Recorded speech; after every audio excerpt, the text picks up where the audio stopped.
Hey, what's up you guys? This is Junior Trader, and in this video we are taking a look at NIO stock.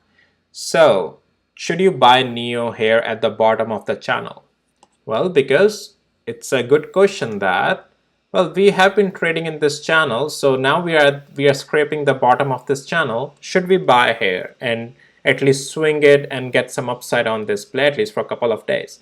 So let's talk about all of that in this video, what to do with NIO, and if what am I expecting to the downside if that happens, or what to the upside if this is the time to try to swing it to the buy into this channel since we are at the bottom of the channel. Before going further, I want to let you know none of this is any financial advice and is only for education purposes. So here's the thing, guys. With NIO, if a stock is volatile like Nvidia, Tesla, or big cap stocks, I'm more confident following a channel, especially if they're US traded stocks or US owned companies. I'm more comfortable, just because the volatility is a lot more, the volume is a lot more on those. I'm more confident on those ones trading into these channels, and they respect those channels. With NIO, the thing is that, yes, you can still buy at the bottom of the channel, but just because it's in the downtrend, right? Technicals will still work, but just because it's in the downtrend, it's better to short it in the downtrend at the top because it's in your direction and it's in your favor, rather than trying to play the reversal, because there is no guarantee that this reversal would happen to the upside and how strong would it be. Many times you can see that it fell short, right? So let's talk about that. Let's talk about the possibility of upside play.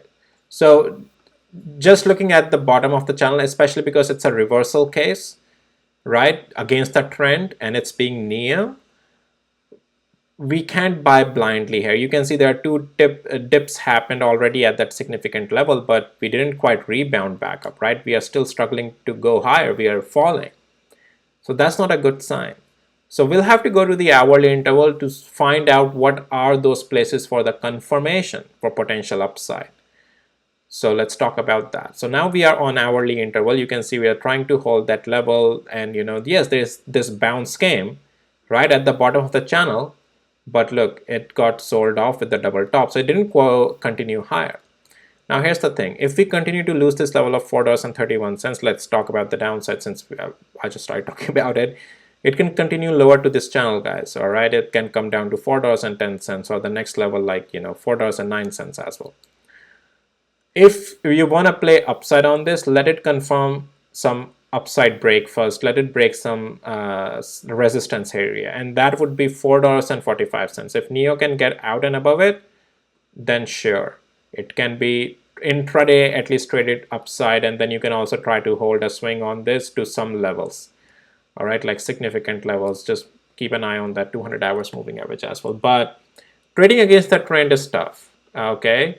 But you have to wait for this type of level confirmation if you want to really swing it to the upside. Otherwise, I would not suggest swinging it upside unless and until from where it is right now, if it's not breaking above $4.45. Okay, that's that. And I also provided you the downside. If it continues to break $4.30, guys, nothing is stopping it to continue to fall level by level, $4.09 unfortunately, and lower than that as well. So that's that, guys. It's easy peasy, not complicated. That's the trade plan for NIO from what the price action is telling, and just my opinion. Do your own thing, okay? Just sharing my opinion here. All right, if you found this video valuable or helpful, please hit the like, subscribe, and I'll see you in my next videos, guys. Take care. Bye.